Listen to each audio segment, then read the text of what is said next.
En este vídeo voy a mostrar una forma original de construir un amplificador de guitarra. Este es un amplificador de guitarra que construí hace ya algunos años a partir de un kit. El chasis está abajo y el resto es ingenio casero.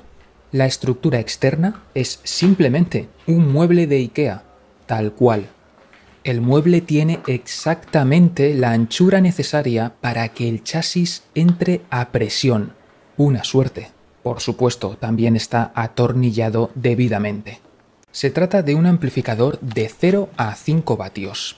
En el frontal, de izquierda a derecha, tenemos el interruptor de encendido, un indicador de neón, en este caso de 230 voltios de alterna, el control de potencia, que veremos en la segunda parte de este vídeo, el máster o control de volumen y después un control de tono de bajos, medios y agudos con la posibilidad de hacer bypass, de desconectarlo, lo que ofrece una ventaja adicional, un aumento de ganancia. El conmutador Boost sirve también para aumentar la ganancia, pero de las bajas frecuencias, el control de ganancia y el jack de entrada.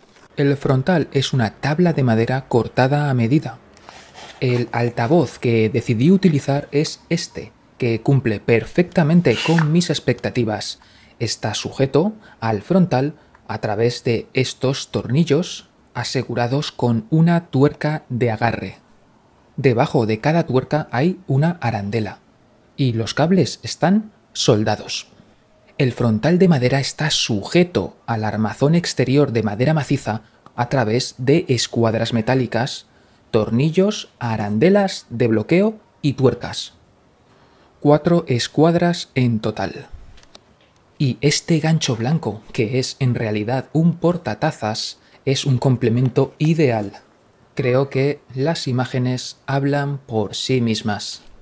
El amplificador utiliza un doble triodo 12AX7, una EL84 o 6V6 a elegir y, como no, un transformador de salida, single-ended en este caso, y un transformador de potencia toroidal. El chasis está atornillado a la base del mueble, no sé si por aquí se verá bien, y por comodidad también le puse 4 ruedas, aunque la estabilidad es mejorable.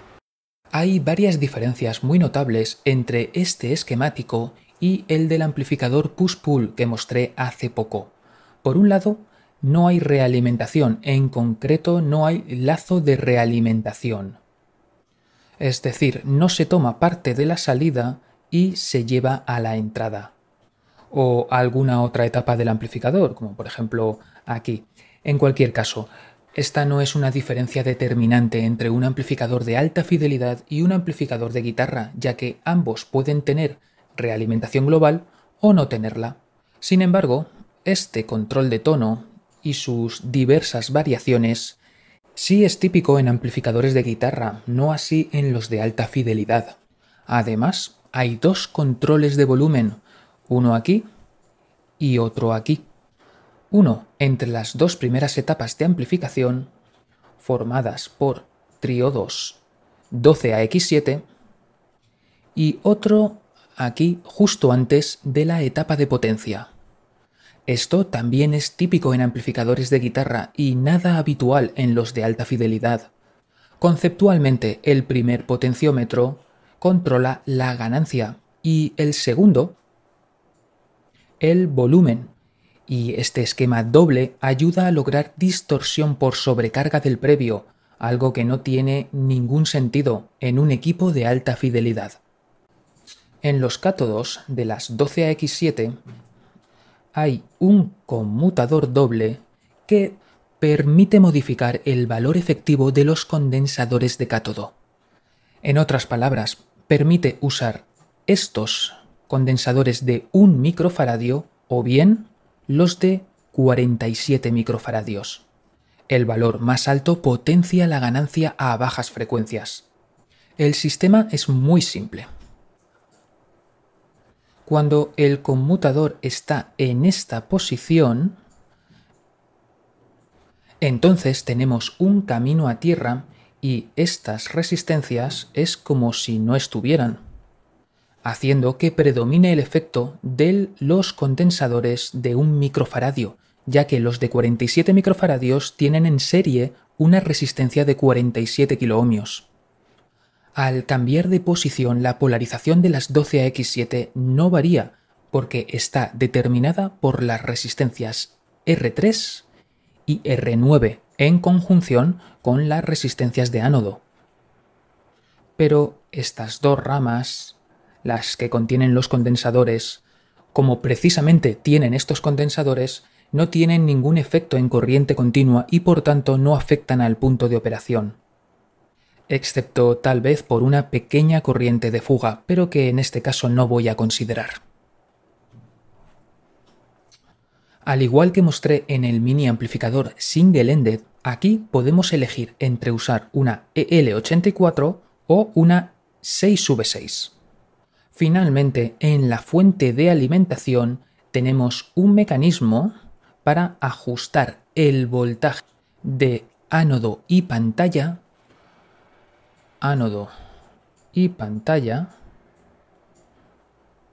de la etapa de potencia.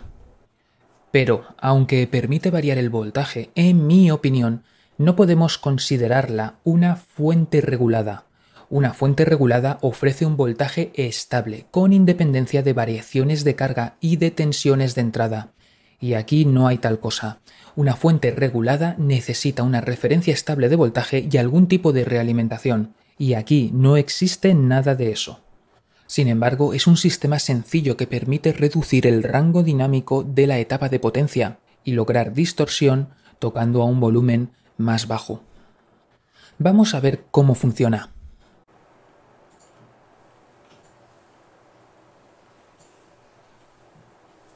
El voltaje a la salida varía según la posición de este potenciómetro, que forma un divisor de voltaje cuya salida se aplica a la puerta del transistor MOS de canal N, funcionando en drenador común o seguidor de fuente, el equivalente en válvulas de vacío a un ánodo común o seguidor de cátodo.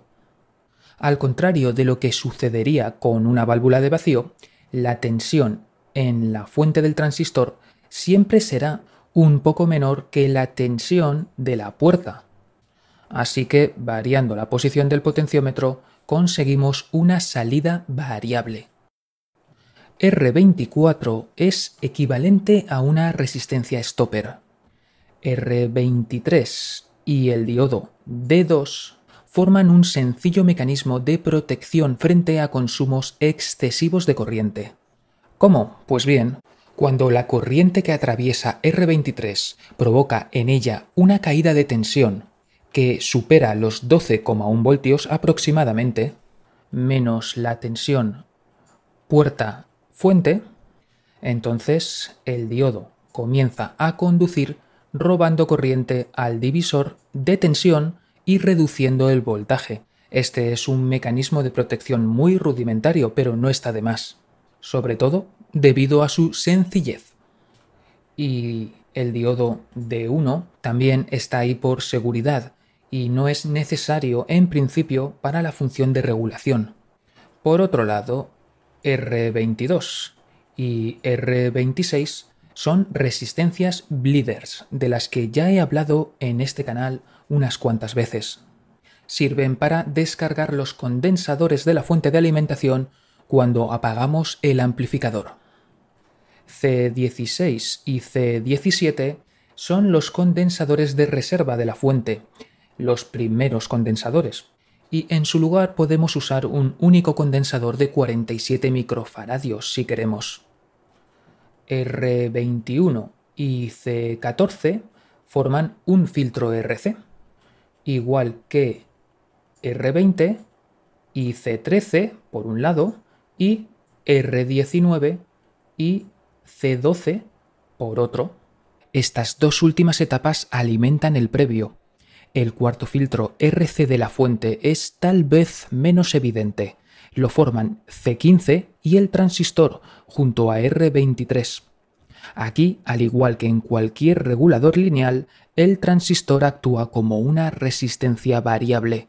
El voltaje para la pantalla de la válvula de potencia es suavizado por dos filtros RC, siendo uno de ellos el del transistor.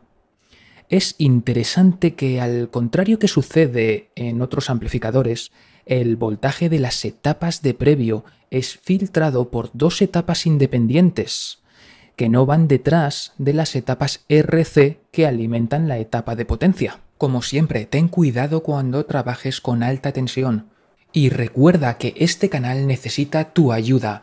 Si te gusta lo que hago, puedes apoyarme en Patreon, pero también suscribiéndote y activando las notificaciones, regalándome un like y sobre todo viendo mis vídeos cuando YouTube te los recomienda. Esto es muy importante. Y además no te costará nada. Decidas lo que decidas, desde ya, muchas gracias. Y muchas gracias, como siempre, a las personas que me apoyan mes a mes en Patreon. Muchas gracias. Y seguiremos aquí muy pronto en Clave de Retro.